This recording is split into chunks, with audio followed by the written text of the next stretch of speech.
ಸಚಿವ ನಾಗೇಂದ್ರ ಅವರ ರಾಜೀನಾಮೆ ವಿಚಾರವಾಗಿ ಶಿವಮೊಗ್ಗದಲ್ಲಿ ಮೃತ ಚಂದ್ರಶೇಖರ್ ಅವರ ಪತ್ನಿ ಕವಿತಾ ಅವರು ಮಾಧ್ಯಮ ಮಿತ್ರರೊಂದಿಗೆ ಮಾತನಾಡಿ ತಮ್ಮ ಪ್ರತಿಕ್ರಿಯೆ ನೀಡಿದ್ದಾರೆ. ಸಚಿವ ನಾಗೇಂದ್ರ ಅವರು ರಾಜೀನಾಮೆ ನೀಡಿದ್ದಾರೆ ಎಂಬ ವಿಷಯ ತಿಳಿಯಿತು. ಏನೇ ಆಗಲಿ ನಮಗೆ ನ್ಯಾಯ ಸಿಗಬೇಕು, ಒಳ್ಳೆಯ ರೀತಿಯಲ್ಲಿ ತನಿಖೆಯಾಗಿ ತಪ್ಪಿತಸ್ಥರಿಗೆ ಶಿಕ್ಷೆಯಾಗಬೇಕು ಎಂದು ಕೋರಿದ್ದಾರೆ.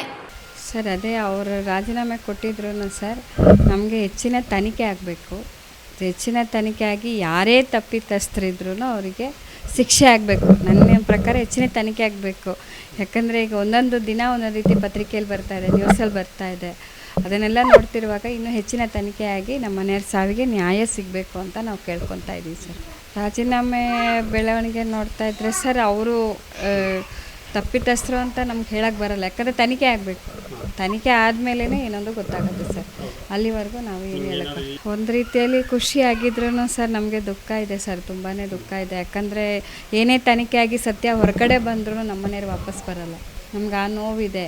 ಯಾಕಂದರೆ ಇಷ್ಟೊಂದು ಪ್ರೆಷರ್ ಹಾಕಿ ಅವ್ರ ಜೀವ ತೆಗೆದಿದ್ದಿರ್ಬೇಕಾದ್ರೆ ನಮಗೆ ಎಷ್ಟು ನೋವಿದೆ ಸರ್. ನಮಗೆ ಅವ್ರು ತುಂಬ ದಿವಸದಿಂದ ನೋವು ತಿಂದಿದ್ದಾರೆ. ಅದನ್ನು ಹೊರಗಡೆ ಅವ್ರು ಹೇಳ್ಕೊಂಡೂ ಇಲ್ಲ.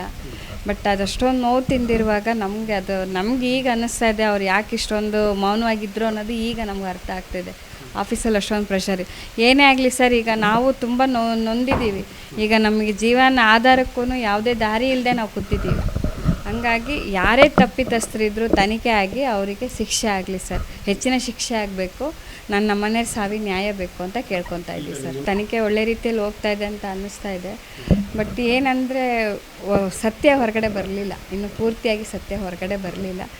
ಸತ್ಯ ಪೂರ್ತಿ ಹೊರಗಡೆ ಬರಬೇಕು. ತನಿಖೆ ಮುಖಾಂತರ ಹೊರಗಡೆ ಬರಬೇಕು ಸರ್. ಈಗ ರಾಜೀನಾಮೆ ಅವ್ರು ಕೊಟ್ಟಿದ್ದಾರೆ ಅಂತ ನ್ಯೂಸಲ್ಲಿ ನಾವೇ ಈಗ ನೋಡ್ತಾ ಇದ್ದೀವಿ. ಏನೇ ಆಗಲಿ ಸರ್, ನ್ಯಾಯ ನಮಗೆ ಸಿಗಬೇಕು. ತನಿಖೆ ಒಳ್ಳೆ ರೀತಿಯಲ್ಲಿ, ತನಿಖೆ ಇನ್ನೂ ಉತ್ತಮ ರೀತಿಯಲ್ಲಿ ತನಿಖೆ ಆದಿ ಅದರ ಸತ್ಯ ಹೊರಗಡೆ ಬಂದು ಯಾರೇ ತಪ್ಪಿತಸ್ಥರೋ ಅವ್ರಿಗೆ ಶಿಕ್ಷೆ ಆಗಬೇಕು ಸರ್. ಕ್ಲಿಯರಾಗಿ ನಮಗೆ ಬೇಕು, ಏನು ತಪ್ಪು ಏನಾಗಿದೆ ಅನ್ನೋದು ಬೇಕು. ಅದೊಂದು ನಮ್ಮ ಮನೆಯ ಸಾವಿಗೆ ನ್ಯಾಯ ಬೇಕು ಸರ್.